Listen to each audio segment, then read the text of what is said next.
রাতের ঘন অন্ধকারে রুমের বাতি শুধু হালকা আলো ছড়াচ্ছে। প্রিয়া আপু সোফায় বসে আছেন আর আমি পাশে দাঁড়িয়ে চাইছিলাম কিছু বলার। ঠিক তখনই হঠাৎ বাইরে কাঁচের জানালা টলমল করল, যেন হাওয়ার সঙ্গে কেউ খেলা করছে। প্রিয়া আপু চমকে তাকাল। কি হলো, শুনতে পেলি তো? আমি হেসে বললাম, শোনার মতো কিছুই নেই, শুধু রাতটা একটু মজার করতে চাইছিলাম। কিন্তু আমার হৃদয় তখনও দ্রুত ধাক্কা খাচ্ছিল।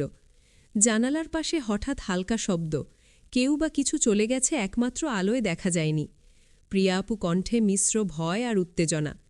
আমি ধীরে ধীরে সোফার পাশে বসলাম আর ছোট্ট খেলা শুরু করলাম। হঠাৎ হাওয়া নড়ে ছোট শব্দ করে আর আমরা দুজনেই হেসে শিহরিত হয়ে উঠলাম। এই কি অন্যায়? প্রিয়া আপু হাসি লুকিয়ে জিজ্ঞেস করল। মাঝরাতে ফোনটা বেজে উঠল। স্ক্রিনে দেখি প্রিয়া আপুর নাম। রিসিভ করতেই তার রাগী স্বরে বলল, এ পিচ্চির বাচ্চা, কি তুই সারাদিন ফোন বন্ধ কেন?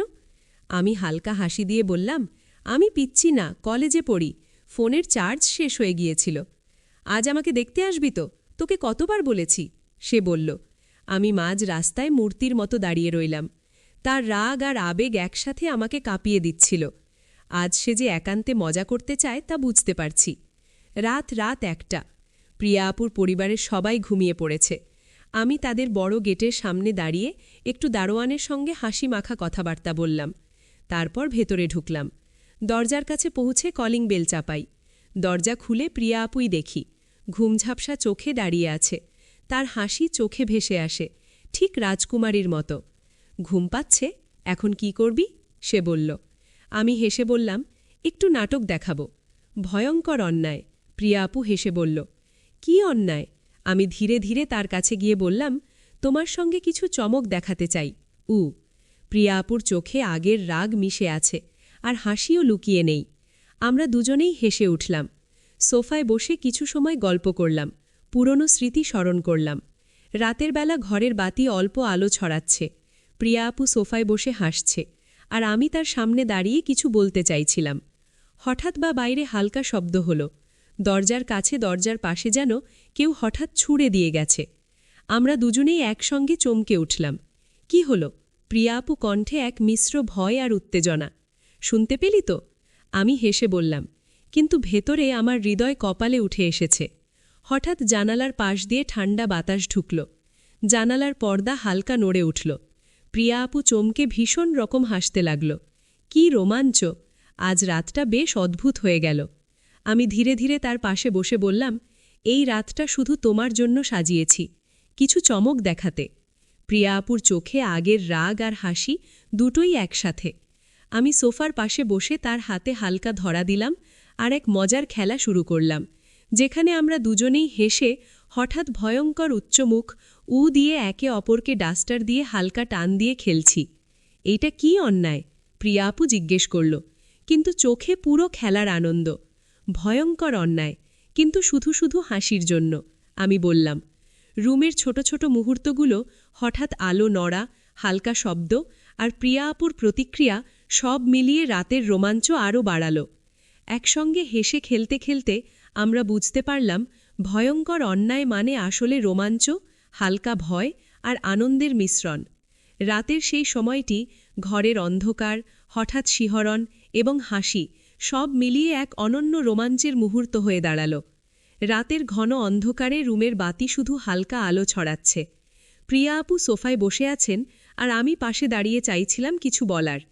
ঠিক তখনই হঠাৎ বাইরে কাঁচের জানালা টলমল করল, যেন হাওয়ার সঙ্গে কেউ খেলা করছে। প্রিয়া আপু চমকে তাকাল। কি হলো, শুনতে পেলি তো? আমি হেসে বললাম, শোনার মতো কিছুই নেই, শুধু রাতটা একটু মজার করতে চাইছিলাম। কিন্তু আমার হৃদয় তখনও দ্রুত ধাক্কা খাচ্ছিল। জানালার পাশে হঠাৎ হালকা শব্দ, কেউ বা কিছু চলে গেছে, একমাত্র আলোয় দেখা যায়নি। প্রিয়া আপু কণ্ঠে মিশ্র ভয় আর উত্তেজনা। আমি ধীরে ধীরে সোফার পাশে বসলাম আর ছোট্ট খেলা শুরু করলাম। হঠাৎ হাওয়া নড়ে ছোট শব্দ করে আর আমরা দুজনেই হেসে শিহরিত হয়ে উঠলাম। এই কি অন্যায়? প্রিয়া আপু হাসি লুকিয়ে জিজ্ঞেস করল। মাঝরাতে ফোনটা বেজে উঠল। স্ক্রিনে দেখি প্রিয়া আপুর নাম।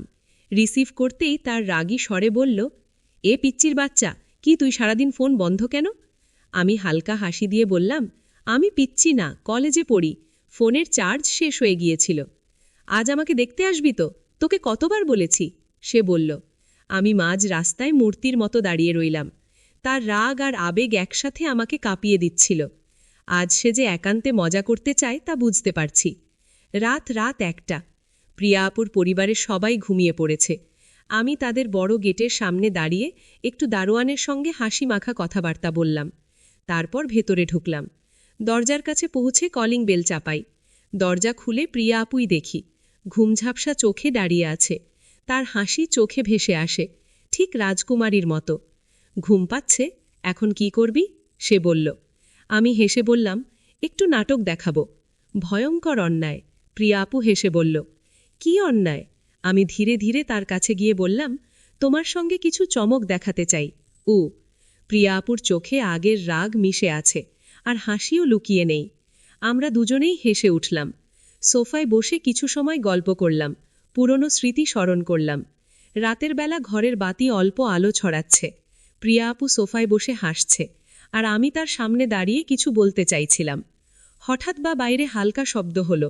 দরজার কাছে, দরজার পাশে যেন কেউ হঠাৎ ছুঁড়ে দিয়ে গেছে।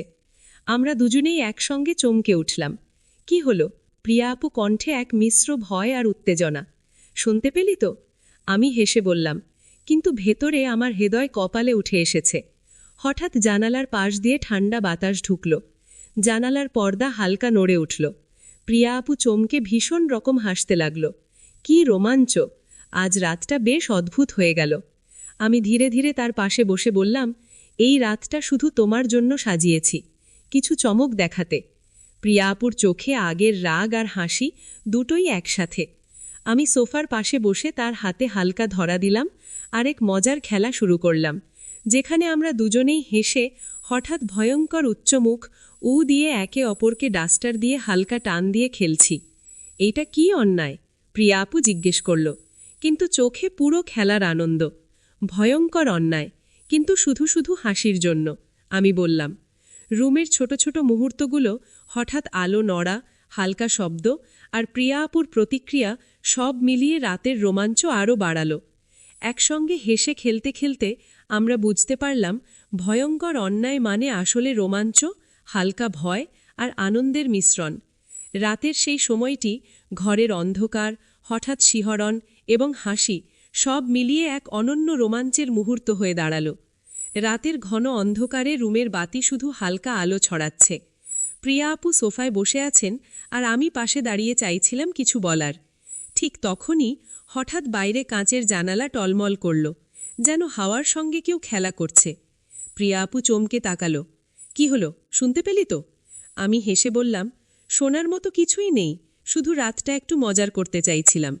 কিন্তু আমার হৃদয় তখনও দ্রুত ধাক্কা খাচ্ছিল। জানালার পাশে হঠাৎ হালকা শব্দ, কেউ বা কিছু চলে গেছে, একমাত্র আলোয় দেখা যায়নি। প্রিয়া আপু কণ্ঠে মিশ্র ভয় আর উত্তেজনা। আমি ধীরে ধীরে সোফার পাশে বসলাম আর ছোট্ট খেলা শুরু করলাম। হঠাৎ হাওয়া নড়ে ছোট শব্দ করে, আর আমরা দুজনেই হেসে শিহরিত হয়ে উঠলাম। এই কি অন্যায়? প্রিয়া আপু হাসি লুকিয়ে জিজ্ঞেস করল। মাঝরাতে ফোনটা বেজে উঠল। স্ক্রিনে দেখি প্রিয়া আপুর নাম। রিসিভ করতেই তার রাগী স্বরে বলল, এ পিচ্চির বাচ্চা, কি তুই সারাদিন ফোন বন্ধ কেন? আমি হালকা হাসি দিয়ে বললাম, আমি পিচ্চি না, কলেজে পড়ি, ফোনের চার্জ শেষ হয়ে গিয়েছিল। আজ আমাকে দেখতে আসবি তো? তোকে কতবার বলেছি? সে বলল। আমি মাঝ রাস্তায় মূর্তির মতো দাঁড়িয়ে রইলাম। তার রাগ আর আবেগ একসাথে আমাকে কাঁপিয়ে দিচ্ছিল। আজ সে যে একান্তে মজা করতে চায় তা বুঝতে পারছি। রাত 1টা। প্রিয়া আপুর পরিবারের সবাই ঘুমিয়ে পড়েছে। আমি তাদের বড় গেটের সামনে দাঁড়িয়ে একটু দারোয়ানের সঙ্গে হাসি মাখা কথাবার্তা বললাম।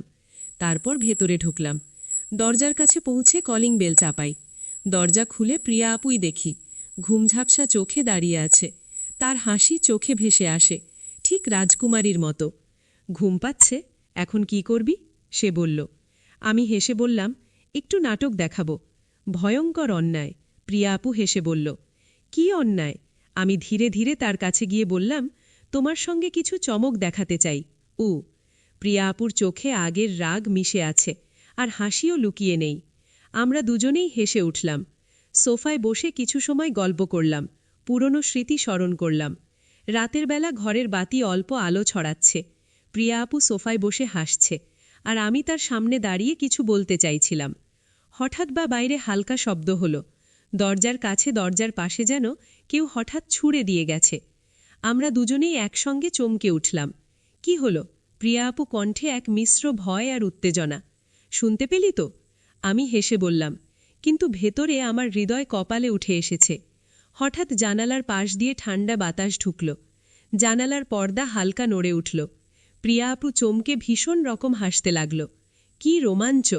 আজ রাতটা বেশ অদ্ভুত হয়ে গেল। আমি ধীরে ধীরে তার পাশে বসে বললাম, এই রাতটা শুধু তোমার জন্য সাজিয়েছি, কিছু চমক দেখাতে। প্রিয়া আপুর চোখে আগের রাগ আর হাসি দুটোই একসাথে। আমি সোফার পাশে বসে তার হাতে হালকা ধরা দিলাম আর এক মজার খেলা শুরু করলাম, যেখানে আমরা দুজনেই হেসে হঠাৎ ভয়ঙ্কর উচ্চ